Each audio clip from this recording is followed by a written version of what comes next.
बोलिए अलबेली सरकार की। आप लोगों को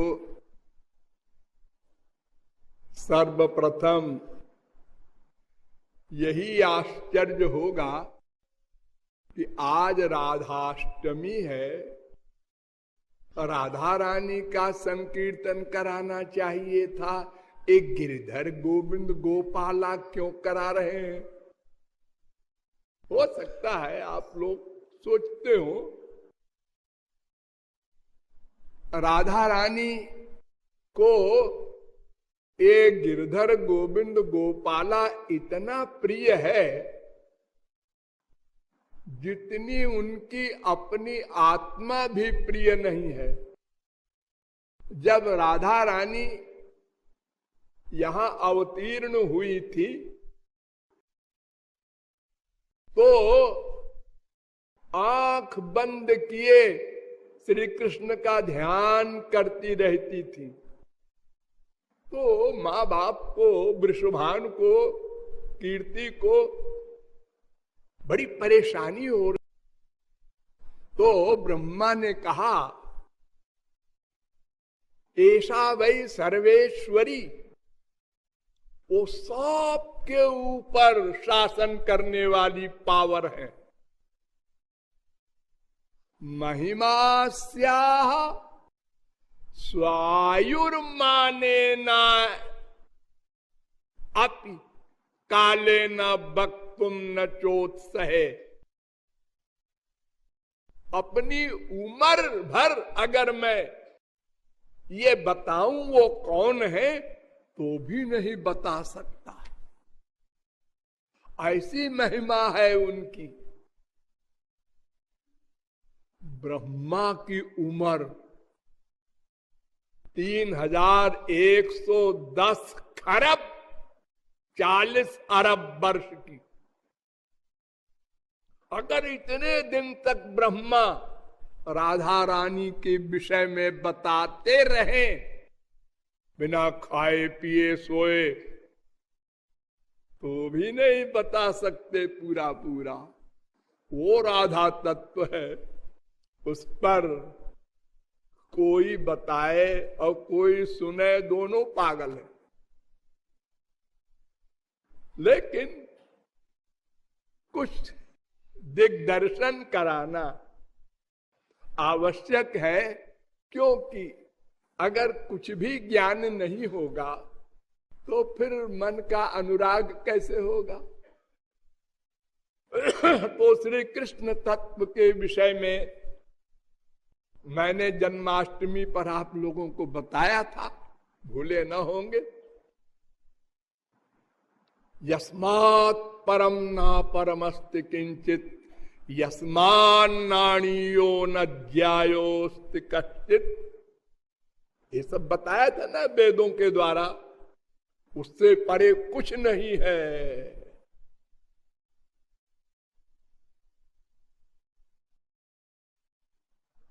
मत्तः परतरम किंचिन नान्यदस्ति धनंजय। 7वें अध्याय का 7वां श्लोक गीता, उससे परे कुछ नहीं है। परात परह है वो।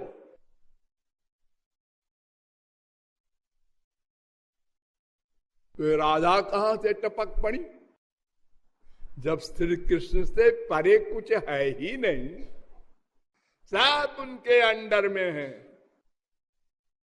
एको रुद्रो न द्वितीयाय तस्थुर्य इमान लोकानी सत ईशनी भी।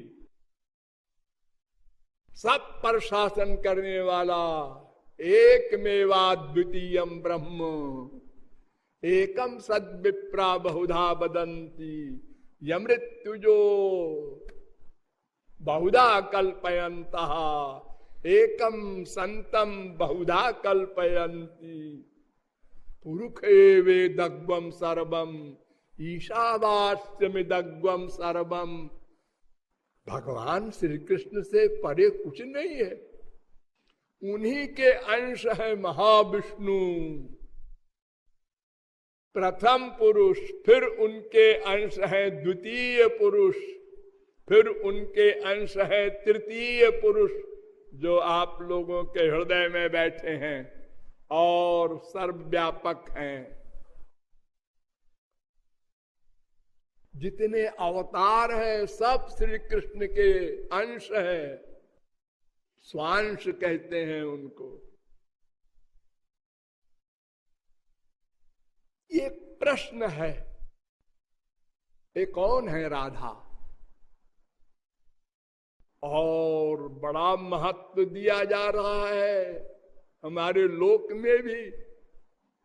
जय राधे श्याम, कोई नहीं बोलता जय श्याम राधे। सब पहले राधे बोलते, कोई न कोई बात होगी। तो राधा और कृष्ण, इन दोनों में कौन बड़ा है, कौन छोटा है, क्या है, ये समझना होगा। तो पहले राधा शब्द का अर्थ समझ लीजिए। राधा शब्द के दो अर्थ होते हैं। एक आराधिका, यानी आराधना करने वाली का नाम राधा, और एक आराध्या, जिसकी आराधना की जाए, सब करें जिसकी आराधना, वो राधा।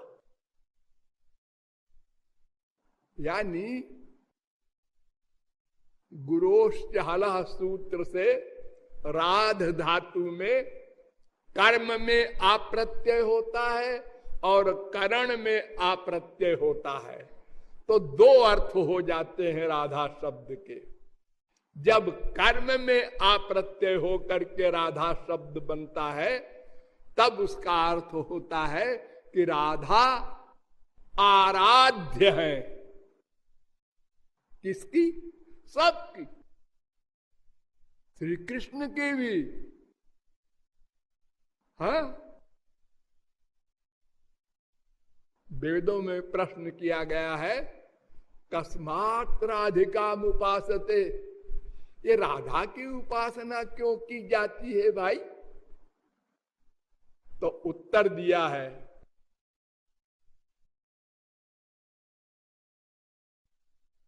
यस्या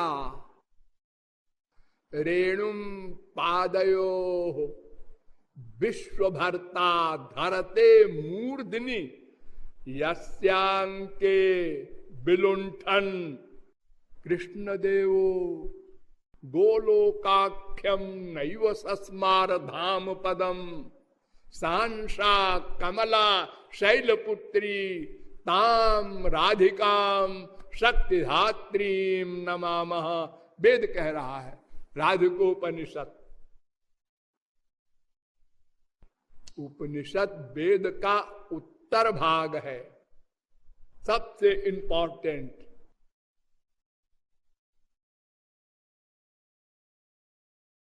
अर्थात जिसकी चरण धूलि श्री कृष्ण अपने सिर पर रखते हैं और जिसके गोद में लेटकर इतना सुख पाते हैं, अपना गोलोक भूल जाते हैं। महालक्ष्मी की कौन कहे, वो राधा है, यानी श्री कृष्ण की आराध्य है। हाँ, कृष्णो हवै हरि परमो देवा सर्वविधैश्वर्य। वो श्री कृष्ण जिनको मैंने जन्माष्टमी पर बताया था, वृंदावनादिनाथ स एक एवेश्वर तस्य हवै द्वे तनुर नारायणो खिल ब्रह्मा।